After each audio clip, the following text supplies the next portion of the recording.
Hello, this is your host Akhil Navluri, and welcome to the very fourth episode of the One-to-One podcast series.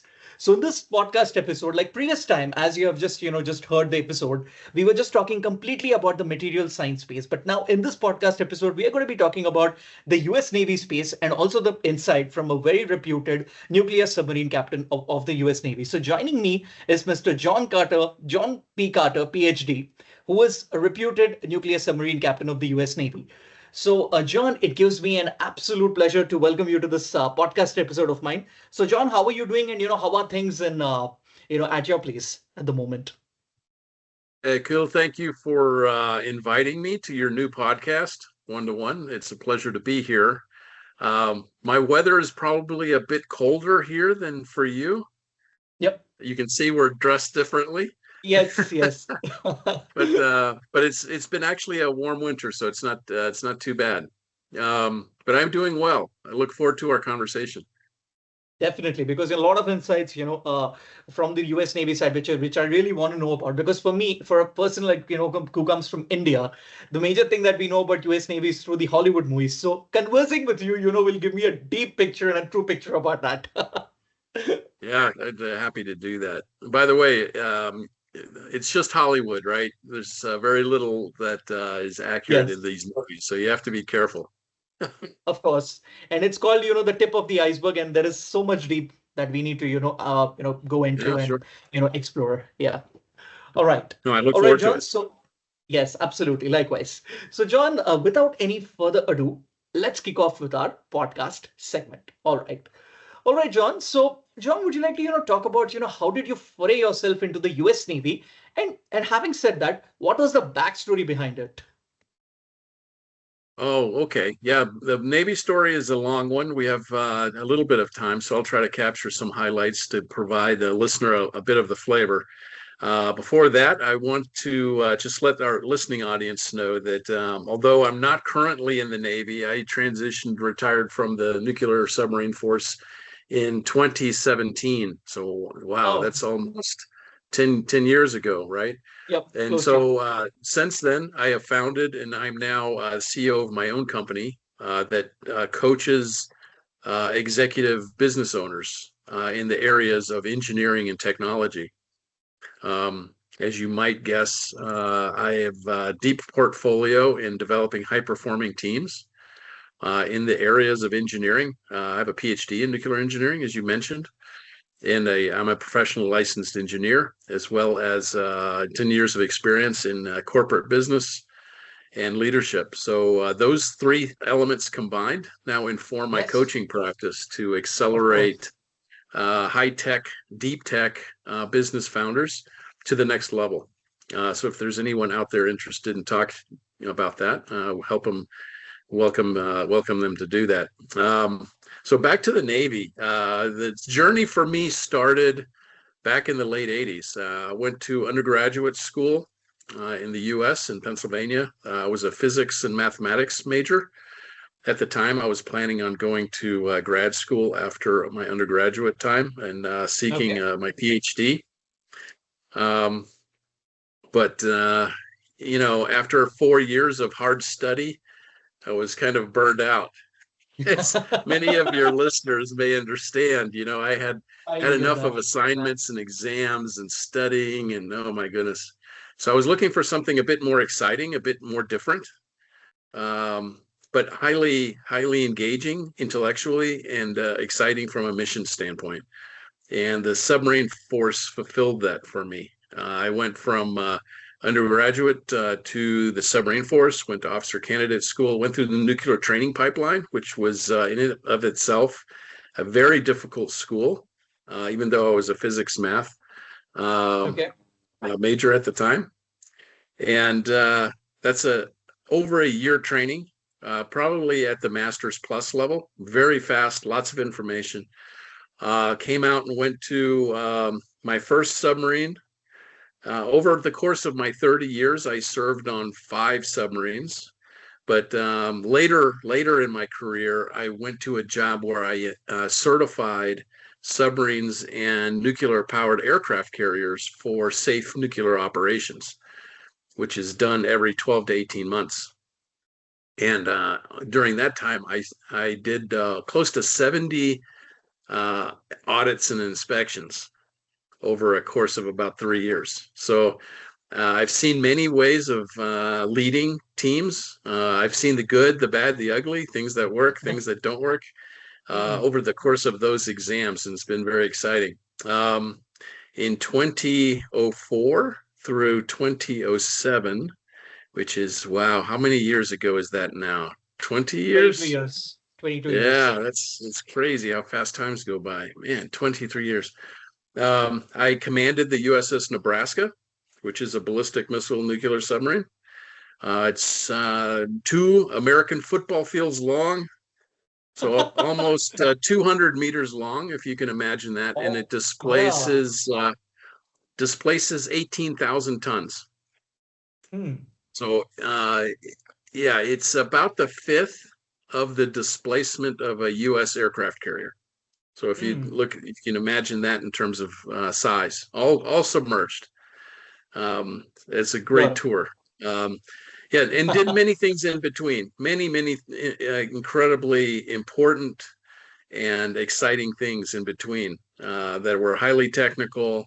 Really stressed the leadership and working with the teams to get the mission done. It was very exciting.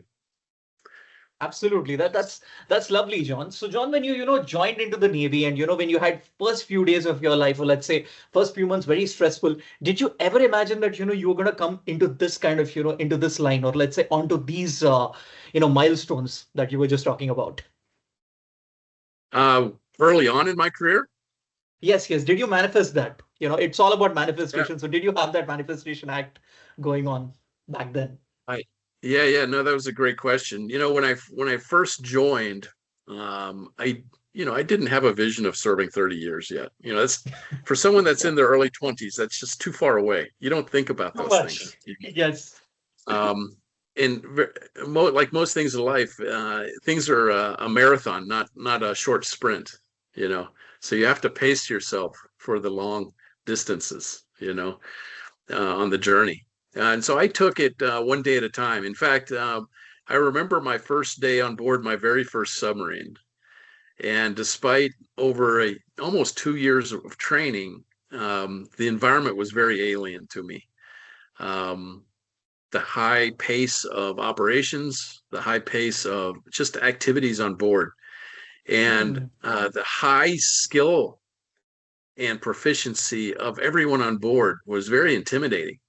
Because remember, I'm just John coming out of school with an undergraduate degree, having gone Hmm. through some training, although very intensive training for several years. I was now doing the real thing, and that was a very intimidating time because I felt like I knew nothing. That's how I felt. Right. I felt like I knew Hmm. nothing.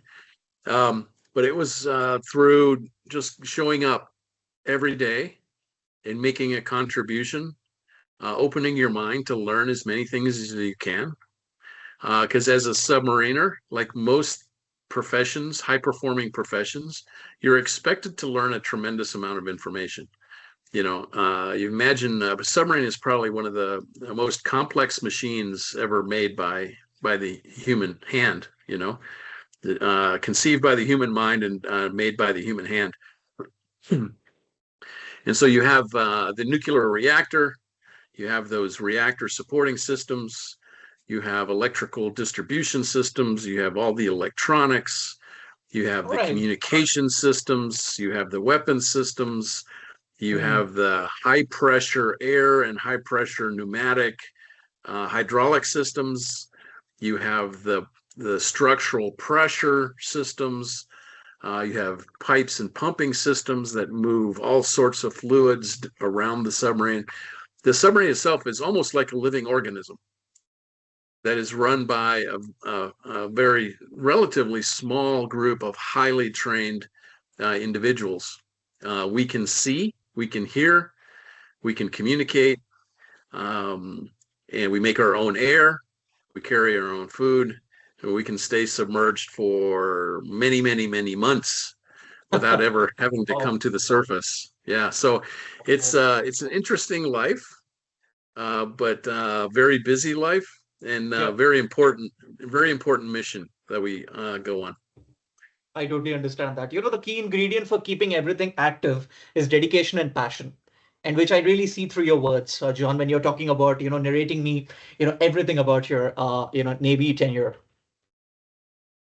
Yeah, yeah, and it was the best job, I think, in the world, to be the captain of to be is very humbling, and it was an honor to be selected to command one of these vessels, and to be entrusted with the safety and the All right. development of the crew of one of these vessels.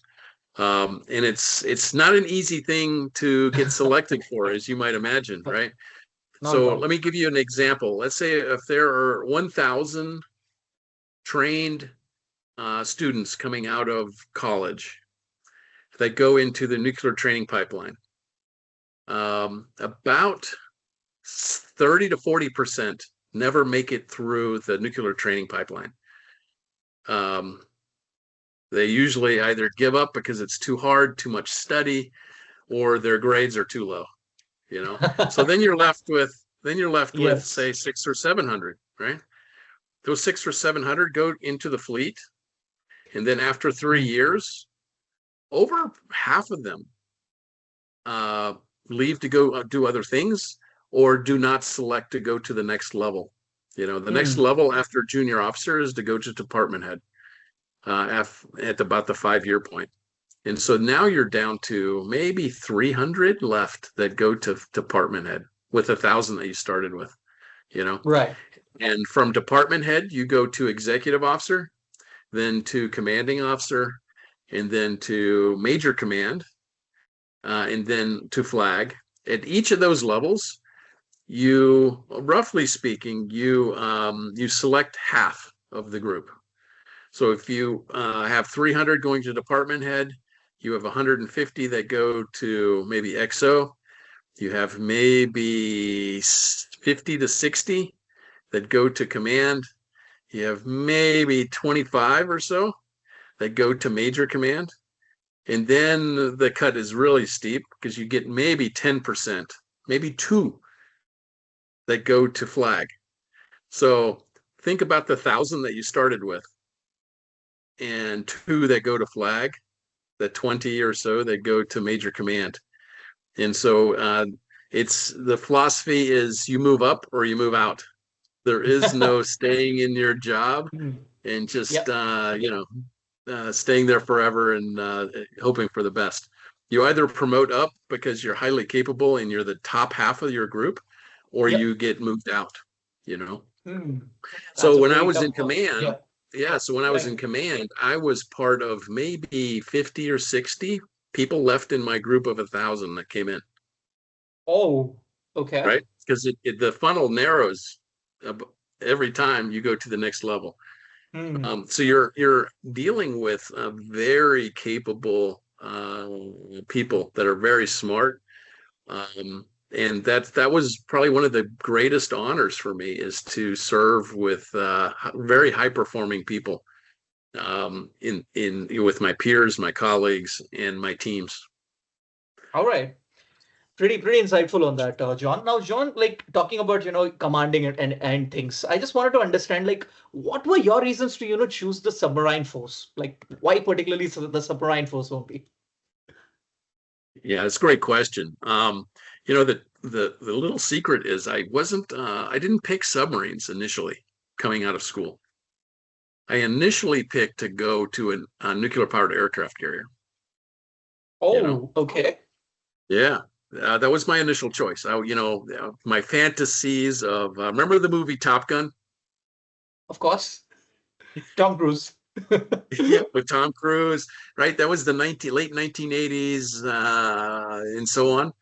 And so I had these, Hollywood visions of, being on the aircraft carrier and going, doing these things. But then I realized, wow, if you're an engineer on an aircraft carrier, you're not flying airplanes, right? You're down inside the engine room and you're making sure the ship can go from point A to point B, and you're making the Yep. water and you're making the steam for the catapults, and the life of the ship happens because of the propulsion plant. Yep. Um, but that's what you do. You're in the engine room, right?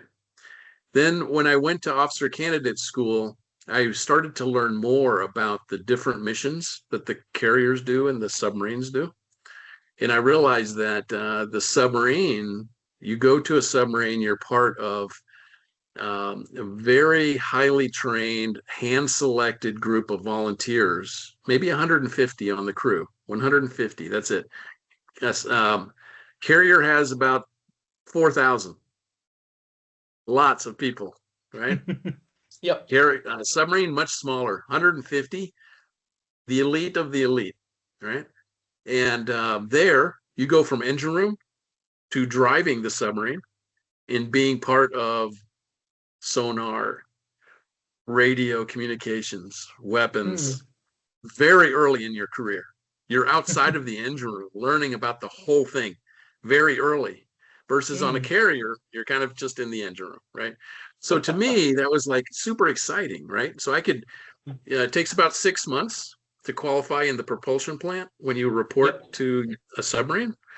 Then you move forward and you qualify as officer of the deck. So you're actually entrusted in and qualified to drive the submarine. You're responsible for the safety of the crew and the safety of the submarine at an age of about 24 or 25. So that experience and that knowledge now that I've learned during officer candidate school, I did a change of selection. I requested to the Navy to move from carriers to submarines because of that specialization in that tight, high-performing team, being able to drive the submarine. That was super exciting to me. And I was 22, 23 years old. I was very young. Yeah. Which is, by the way, another exciting thing about the Submarine Force. And actually, this is about all U.S. military forces, is at a very young age, you're entrusted very, very high level of responsibility and autonomy, right? Surprisingly, many people think that if you're in the military, it's very narrow, very rigid. You're only told what to do all the time, and you can only do the things that you're told, right? Actually, it's very different. Actually, you have great responsibility.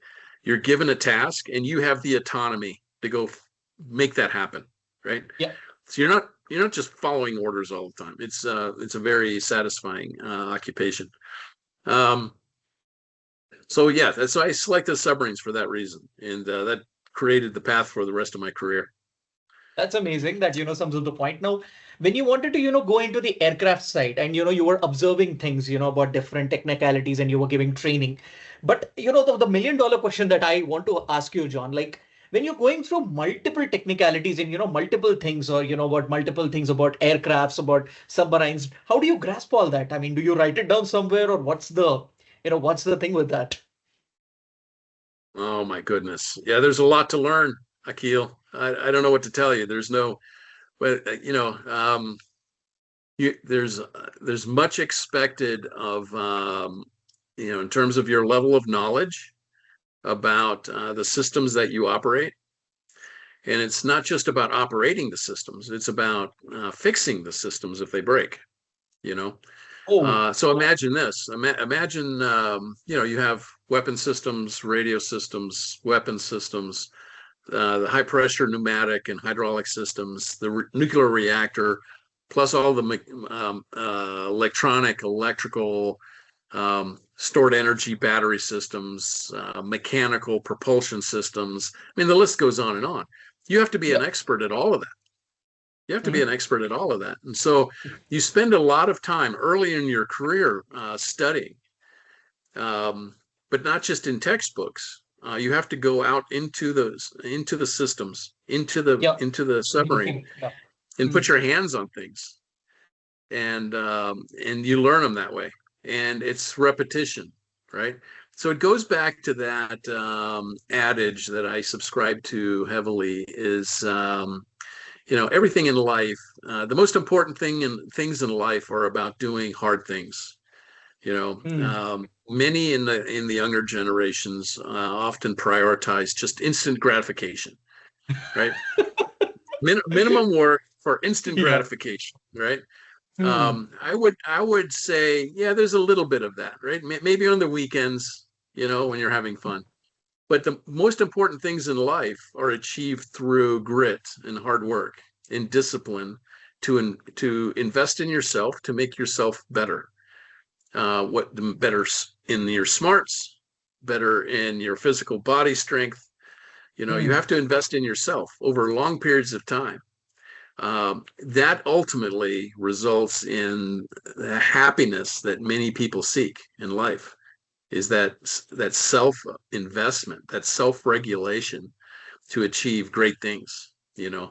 And that's probably one of the things you'll notice about my career. I didn't wake up one morning and become the captain of a nuclear powered submarine. That was a Hard work. result of that was a result of 16 years of hard work, Hmm. right? Of Right. cumulative showing up every day and doing hard things for 16 years. When I got my PhD, I was 58 years old. I didn't do a PhD in my 20s because I was busy operating nuclear submarines. But I Sure. did a PhD later in life because I was a lifelong learner and I applied myself and invested in myself. So when it was time, when I retired to go back to school, that Hmm. was a very tractable achievement for me, right? Okay. It was kind of like the crowning jewel type thing. But again, it's Yeah. persistent discipline to show up and do a little bit of hard things every day that result in great achievement, in great confidence, in great happiness. That's probably one of the things I've learned in life as a result of my submarine service. Very rewarding to do hard things, to overcome challenges, and then come out the other side having achieved something, right? But it's not a flash. It's not instant gratification. Those are hollow rewards. So word to the wise. Hmm. Absolutely. That's a very right point, John. Now, John, when we talk about, the life beneath the ocean as a US Navy, how would you like to, share your view Yeah. on that? Oh boy. Well, I don't know. What do you think it's like? I mean, if How do you imagine? if you put, I'm just imagining it would be a little bit scary and, let's say, isolated from the world and a little bit difficulty. I don't know. I'm not sure about that. Maybe my answers are not viable enough or let's say wise enough to say it. Yeah, yeah. Yeah, I get that question a lot when people learn what I've done. They often say, "Oh boy, I wouldn't be able to do that. I'd get claustrophobic." But let me tell Yeah. you a story. So I told you I commanded in Nebraska, right? Yep. Ballistic missile nuclear submarine. Again, that submarine is 200 meters long. Oh, It's 4 stories high. So imagine living in a space that's 4 stories and 200 hmm. meters long. That's a lot of space. And Huge. so there, yeah, it's huge, right? It probably takes 7 or 8 minutes just to run through all the different tunnel, little passageways and passageways to get from the very front to the back. It takes time because it's big, you know, and so there is no claustrophobia. There's plenty of space. There's Ah, plenty of space. that answers the Now, question. Yeah. all the space is. I mean, you don't see trees planted in it's not like being in a forest, obviously, right? It's a highly technical machine, but so you're surrounded with machinery, you're surrounded with piping and pumping systems, you're surrounded with electronic cabinets, you're surrounded with all sorts of technology, but there's plenty of space, you know. There are no windows, right? There are And no so you can, windows. there's no Seriously. windows. Yeah, there's no Okay. windows. So you All can't right. see out. You can't. But by the way, there would be nothing to see because there's no light. That Yeah. that deep Yeah. in the ocean, Hmm. there's no light. So there'd be nothing to see. But sonar replaces our eyes. Our visual eyes systems are replaced by sonar, right?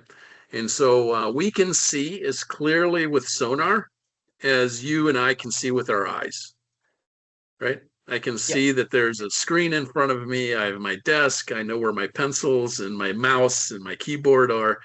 Same thing with sonar. You can see the bottom, you can see other ships, you can see whales, and you can see, we call them biologics. So, you can hear these things. In fact, you can hear whales and shrimp hundreds of miles away. Oh, really? Oh, Hundreds of yeah. miles away. Yeah. So if you're Oh. in the middle of the Atlantic or say the Indian Ocean, if you're in the middle of the Indian Ocean, Hmm. yeah, we hear whales that are hundreds of miles away, you know, um, because, sound, a little bit of science here. I don't know if your readers are ready for this, but a little bit of science. I'm ready for So, it. so, Yeah. so sound does not travel in straight lines in the ocean, right? It bends based Hmm. on differences in salinity or salt content, differences in temperature, differences in sea pressure. The deeper you go, the higher the pressure, right? So these variables, temperature, pressure, salinity, change how sound propagates. So it's not a straight line, Hmm. right? It bends. So you can actually see or hear things around objects, Hmm. right? So if you have a whale, say it's 100 miles away, you may actually be hearing the reflection of that whale sound off the bottom of the ocean, Yeah. Makes or you sense. hear the reflection off the surface Hmm. back to you, right? There's also Hmm. these acoustic channels where the sound propagates in a very narrow band of depth because of the characteristics of temperature and pressure, where the sound with very little acoustic loss will travel for very long distances inside that channel. It's almost like a waveguide for Hmm. acoustics, like you have light waveguides, right? You have acoustic waveguides that exist in the water column of the ocean. So it enables you to hear things that are very, very far away, you know?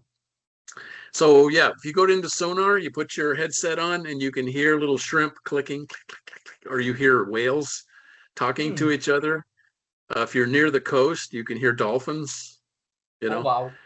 Yeah, yeah. You can hear other ships. And you know where they are, based on how fast they're moving and how fast we're moving. And it's called target motion analysis. So there's a lot of analysis that goes into solving the solution of how far away they are and what direction things are moving. But it paints a complete picture of everything around you just based on the sound. Yeah. Hmm. Um, so that's one example how we connect to the environment.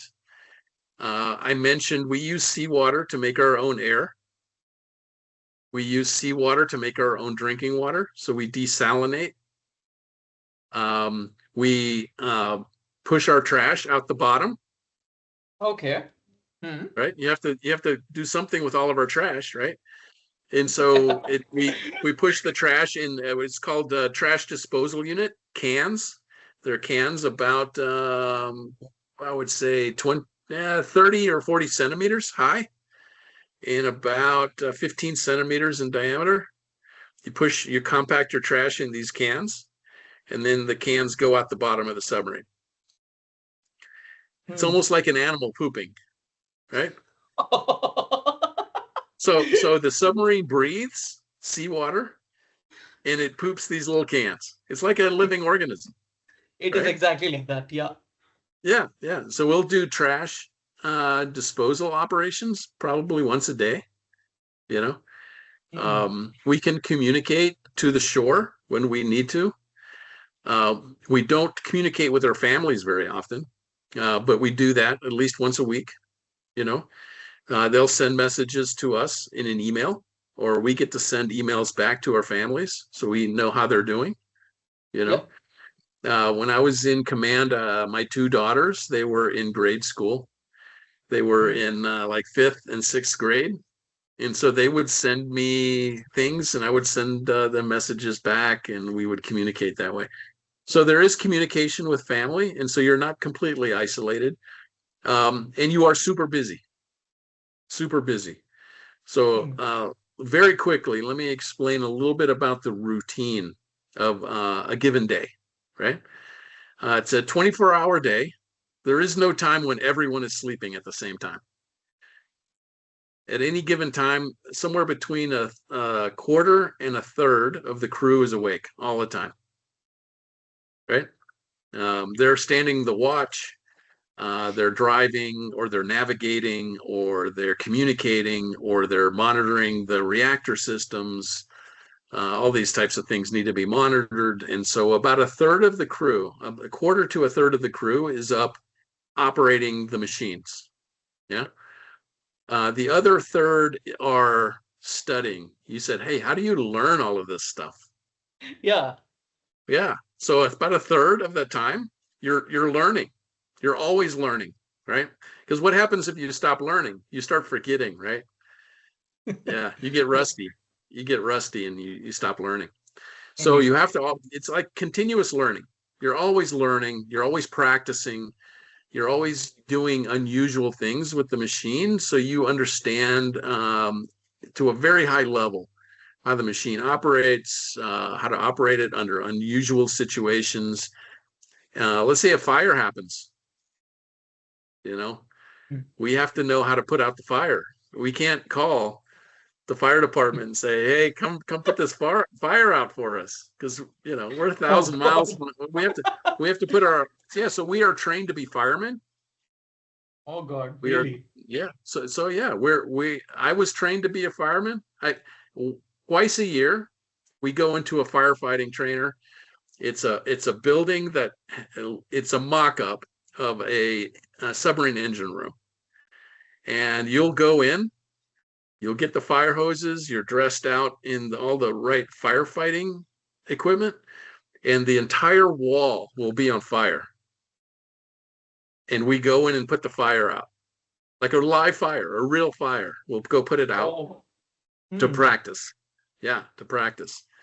Um, have I put out real fires on a submarine? Yes.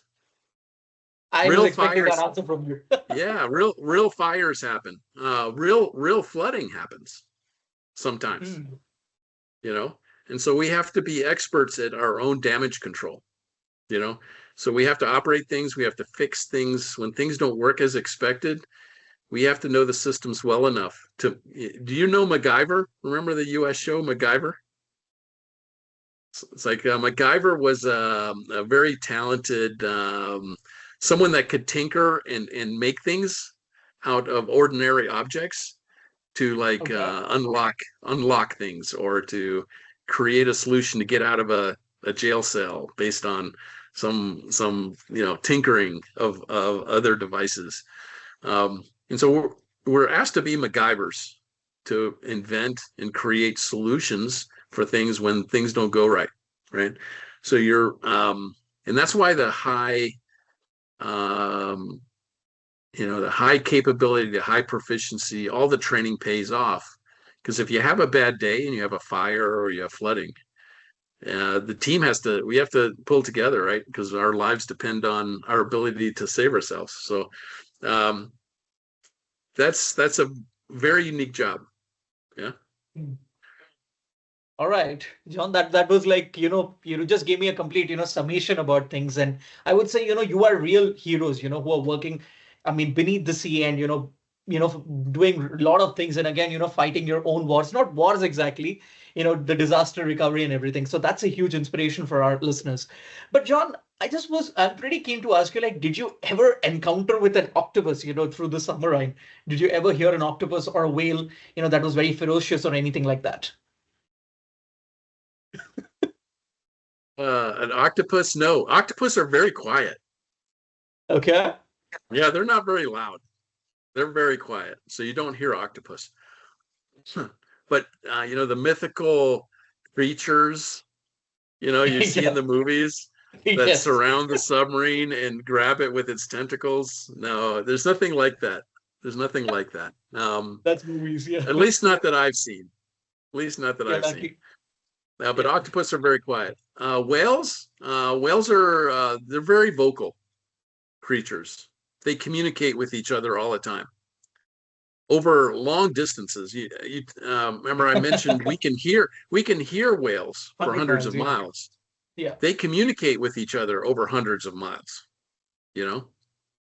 And so we hear those communications. Whales are very vocal. We hear them all the time. Shrimp in shallow water, you can hear Yep. them clicking. Shrimp are very Ah. loud. Yep. Yeah, it's like a clicking noise. Click, click, click, click, click. It's like, but times 1,000 because they're all talking to each other. You know, Yep. it's a whole nother world of communication that you hear. You know, and it's not just everywhere around you. It'll be, oh, over in that direction there are shrimp because that's where we hear it. You know, so it's pretty cool. But yes, biologics. We hear, underwater seismic activity. You know, so if there's underwater volcanoes or earthquakes or earth movement, you hear all of these things. You Hmm. know, it transmits very well. You know, as you can imagine, between the solid rock and the water interface, those Yep. Yep. sounds travel very well. And so we hear all of those things. Yeah. Hmm. So you have just given me a complete understanding about that, and I think you people are the first people to discover, some suspicious activity going beneath, with respect to the seismic activities and all of that. So, John, would you like to, share your experience of overseeing nuclear operations at depths as a US Navy submarine captain? Oh, overseeing operations. Yeah, I will tell you that as the listener may understand by now, Yep. that continuous learning and always studying to be the best at what your job is on the submarine is a part of life on board, right? And one of the most satisfying things to oversee as the skipper or the captain on a submarine is to Yep. watch is to watch the crew perform as a team during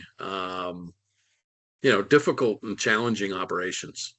Whether we're getting the submarine underway from the pier, which takes the whole crew. The whole crew is required to do that, or pulling back into port after long periods of time, or surfacing the ship from the depths, putting the submarine back on the surface, or submerging the ship. You know, or we talked about casualties earlier a little bit. If Yep. you have a controlled leak or you have a small fire, the crew jumps to action. You know, and it doesn't take my order to do that. They respond automatically. They know how to do these things because they've been so well trained. One of the most satisfying things as a captain is to watch the crew execute those types of operations at a very high level of performance and I don't have to say a word. I just stand back and watch them do things, right? Hmm. And so really what my job then becomes during those high stress moments is to make sure things go well, you know? So because sometimes, sometimes the machine gets a vote on whether the human is successful at doing the mission, something isn't quite right, but that everyone is so busy doing what they're doing. Maybe only the captain can tell that something isn't quite right, you know, because he's above all the activity, watching and observing and monitoring. And he has the most experience on board, right? And so that to me has been very satisfying to watch the crew during these high intense moments of operations. Uh, and it's like watching your children playing soccer, and they're like the best soccer player on the field, right? It's a Yes. very proud moment for your children. As a Exactly. father or as a parent, it's a very proud moment to watch your children being very good on the soccer field. It's like that when you're the captain and you watch your crew operate, because you've invested so much time developing them, giving them opportunities to train and be very good at what they do. And then when they have to actually go do these things and they do it very well, it's a very satisfying feeling. Yes, it's almost like being a parent to the crew, you know. Right. It's very satisfying. Yeah, yeah. That's a pretty good insight, John. And it feels like that mentor-mentee relationship is also there in the in the US Navy as well. And because of that, you're so proud of Absolutely. your crew that they're achieving huge heights there. Yeah, absolutely. Yeah, yeah. Mentoring is absolutely, that's right. And so that's an important insight, actually, Akila. I'm glad you brought it up because everybody on board is mentoring somebody else. You know, Yep. everybody on board is a leader to someone else. So if you ask the crew who here is the leader, they would probably all raise their hand because at some level they're all leading, right? They're all leaders, and we're all followers also, right? Yep. That's what creates the tight knit in the team. Everyone's following someone and everyone's leading someone, right? And so that creates a very tight, high performing team that way. Very satisfying to do that. Yep. There's one common factor, when you just told me that skipper is called as a captain in the nuclear ship, or let's say in the submarine.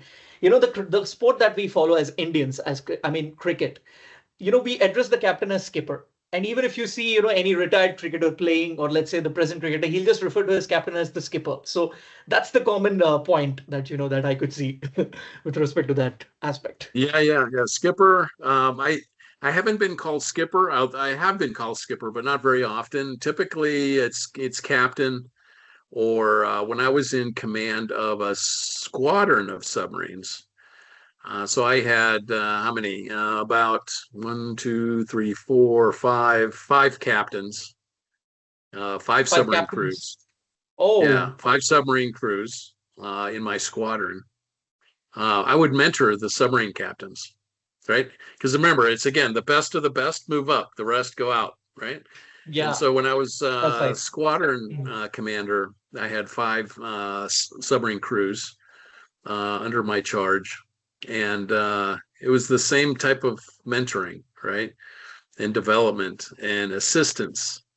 Um, and by the way, here's another leadership way of thinking about things.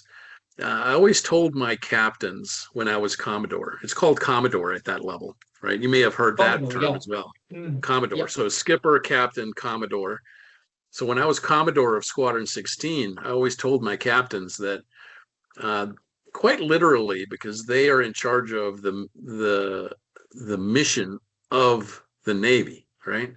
That's where the rubber hits the road, is with the ships and the submarines and the carriers and the pilots. That's where the action happens, right? And so when you think of the chain of command, it's like this vertical line up, the junior most sailor at the bottom to the highest ranking admiral at the top of that line, right? When you're the captain, the entire system if the captain is here at the tip of my finger, the entire system goes like Mm. this.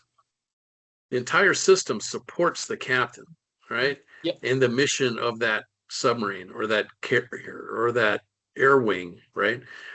The sailors and the wardroom support the mission, and all the support and infrastructure above the submarine that mans, trains, equips, all these things, all these systems that support, they all support the captain, right? That's why the captain job is so satisfying, because if you have a need, if you have a struggle, if you are successful or not successful, that burden or that recognition all falls on your shoulders. And the greatest captains recognize that they are successful not because they're necessarily very good, but because their crews are very good. You know, the accolades and the sharing of the accomplishments is always on the part of the crew. When things don't go well on board, the first person that needs to look in the mirror as to why did we not do well is guess who? Guess who? The Commodore? Or No, well, yeah, the captain, right? The captain needs to look in the yeah. mirror first and say, what did I do to, how did I contribute to this, right? Mm. Right. Um, Now think about how different that mindset and that philosophy is compared to what we see in business, Hmm. where it's always someone else's fault, right? We see that in society. Nothing is ever my fault. It's always someone else's fault, right? Like someone else is Uh, involved in that. Yeah. yeah, yeah, that's not healthy, right? Because finding solutions always starts with yourself. And if everyone is thinking that way, think how much smoother things would run. Because there'd be personal accountability and responsibility to do your part, you know? And instead of pointing the finger this way, you start pointing the finger this way first. Yep. Now, everyone does that, right? Everyone. Let's start that first, and then you come up with much better results. Exactly. Um, Own the problem, and then the things will become better. oh yeah, yeah. It creates a very strong culture of Yes. excellence within the organization. So that's another business lesson, right? You can Yes. apply that lesson to the business world inside a company. So if things aren't going well inside of a company, the CEO of the company should be the first person to ask themselves, how am I contributing to this problem? Am I part of the bottleneck? Am I part of the problem? How much of this do I own? And I need to be the first to change, to be part of the solution. And then that mindset and that culture from the leader will migrate down to the rest of the organization, you know. Got it. No one likes to work for an organization where the boss thinks he knows everything and he never makes a mistake, but That's true. he's always pointing the finger at everyone else because no one else is doing it right. Right. Um, the, the number one person always has a role in that success. And so you have to look in the mirror and say, okay, well, how much of this do I own? And be accountable Agreed. to yourself to do it. So anyway, maybe we got off on a little tangent there. No, no, no. It was a pretty, conversational kind of a thing. So no worries on that. Now, John, can you give me an insight, into your toughest command moment and also the proudest command moment that you always look back at? Well, the proudest command moment is what I just talked about. It's when the team is performing at a very high level during very difficult operations. And I just get to sit back and observe the magic happen, right? The Yep. fruits of the hard labor of training and running drills and everyone just knowing their role in the team. That's a very satisfying thing as the captain, right? Um, and it allows us to overcome the challenges that we often face. Uh, I have plenty of examples throughout my career, whether I was the captain or the XO or the department head, where significant pieces of equipment might break for a period of time, and we have to go fix it, right? During the time that the equipment is down, creates risk, right? And risk to Yep. mission, risk to safety, risk to many things. And so those are pretty tense moments potentially, right? Yes. Um, and so until we get those things fixed. But it goes back to the training and the teamwork of the crew to go fix those things. That's very rewarding. So you have oh my goodness, what just happened? Let's go make sure that we don't make that problem worse. Let's go create a safety zone around that problem so it doesn't create other problems. And then we'll go use our expertise to go fix that problem. And so when you're in that transition, it's very rewarding at the back end. It builds a lot of confidence and camaraderie, and it even solidifies the teamwork when they successfully overcome those challenges. But when they happen, it can be very stressful, right? Mm. Because something is broken, there's a casualty. Now we have to respond, and everybody responds to their training, you know, to make sure that we don't create a bigger problem, whether that's fire or flooding or some other equipment damage. There's so many complex systems on board that can fail in different ways that can create a hazardous situation. So you're trained on many things, and you become the jack of many trades, Yep. in the submarine force, which I always thought was very satisfying. you know. It's a pretty cool, it's a pretty cool place to be. Absolutely. And in cricket, there's a word for that called all-rounder. So in cricket, we have two things. One is called a batsman. A batsman is a person, who scores runs, and bowler is someone who takes wickets. So a person who's able to, juggle between both of them, he's called an all-rounder. So I see that, a person who's a jack of all trades is an all-rounder, in that aspect as well. Right.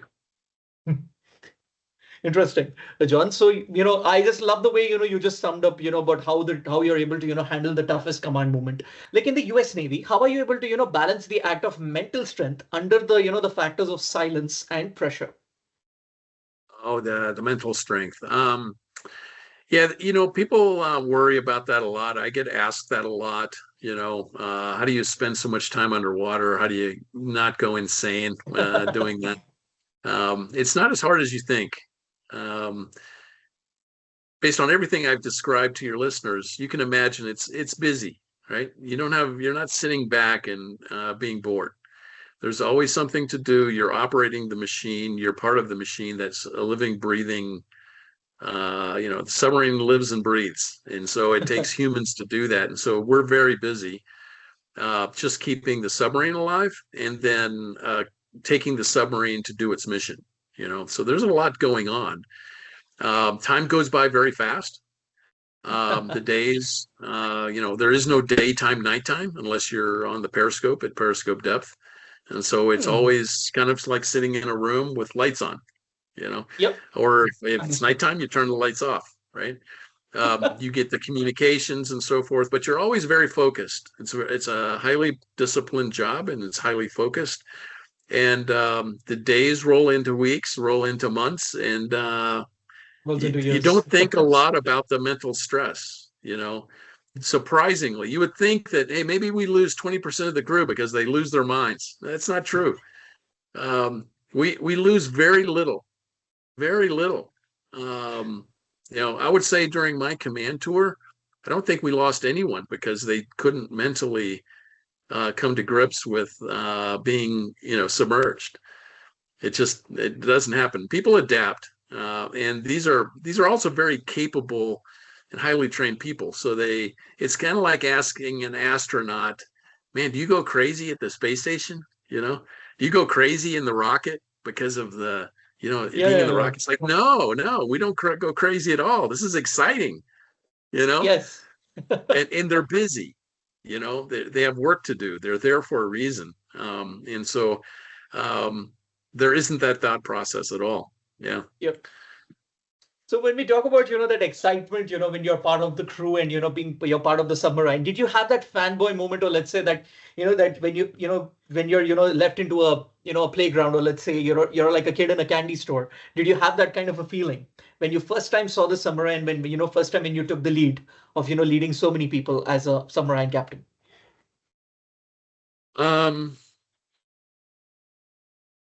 No. And here's why. Remember, I had been my junior officer tour was 3.5 years long.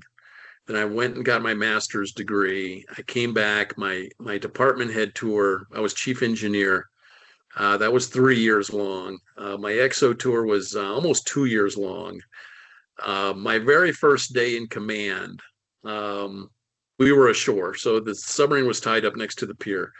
So okay. That's not too exciting. But what I do remember though is the first time we were submerged and I was the captain.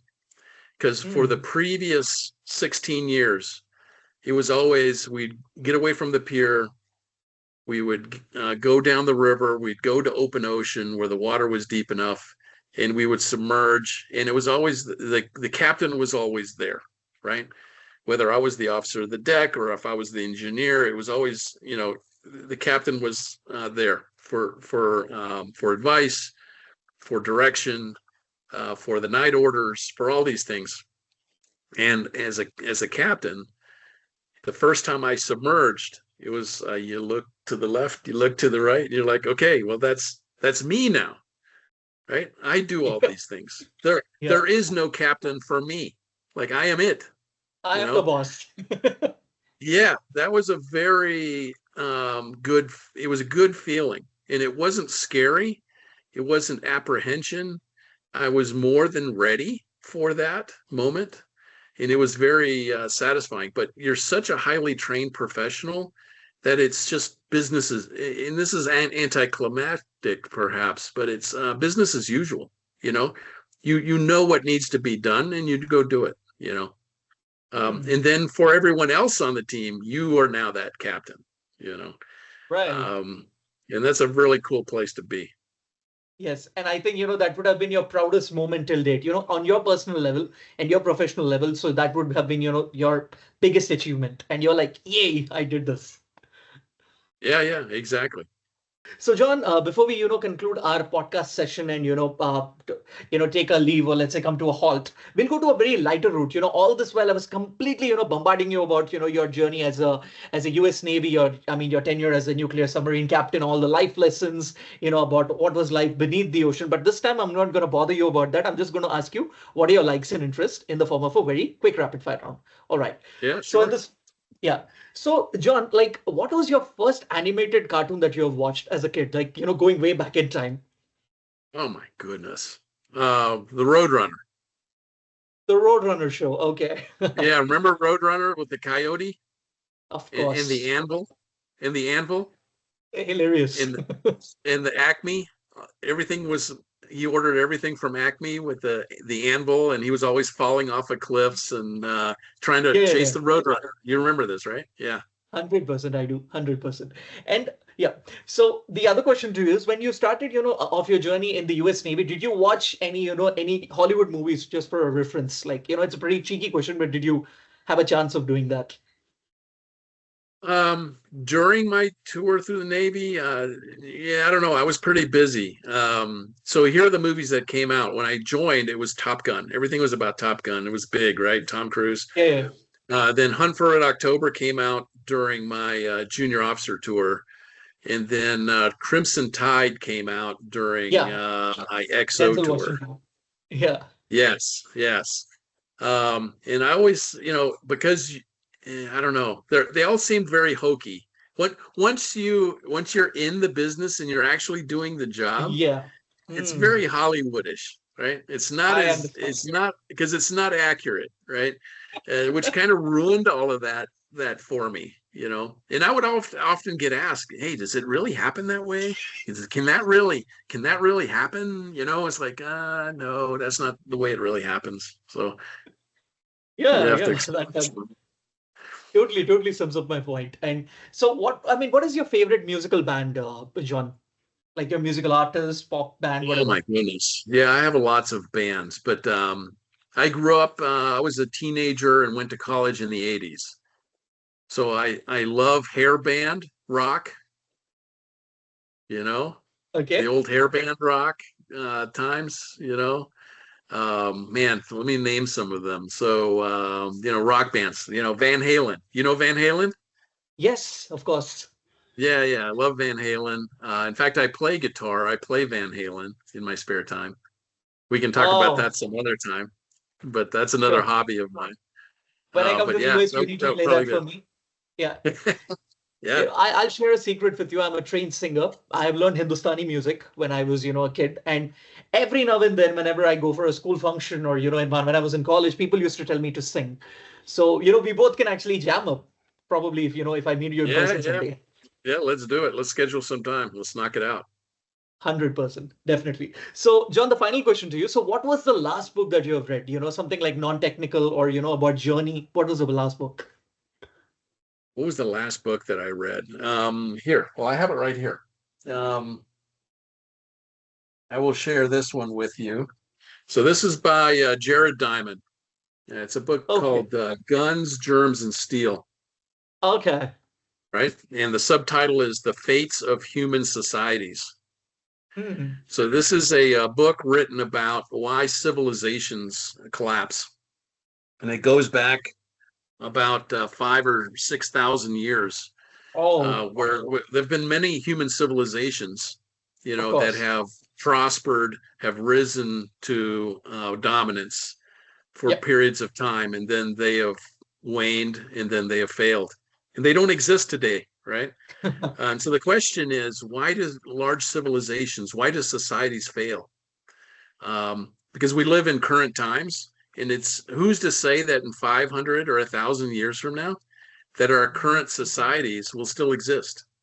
And if they don't exist, why will they not exist? Why will they fail? You know, Yeah. and those are things to ponder because they are warning signs for us as a globe as to why things may be radically different in 500 years for our posterity. Indeed. Our children's children's children, may be living in a very different world because we screwed something up. So that's a very good book. I would recommend it. Definitely. I will definitely have a look at that and, purchase a copy of it. So finally, John, thank you so much for, taking time from your busy schedule. And, it's early morning for you there in the US. And, in spite of that, and, with a very wakey morning kind of, slogan, or let's say with the agenda, you've just done it really well. And I just love the conversation that we had.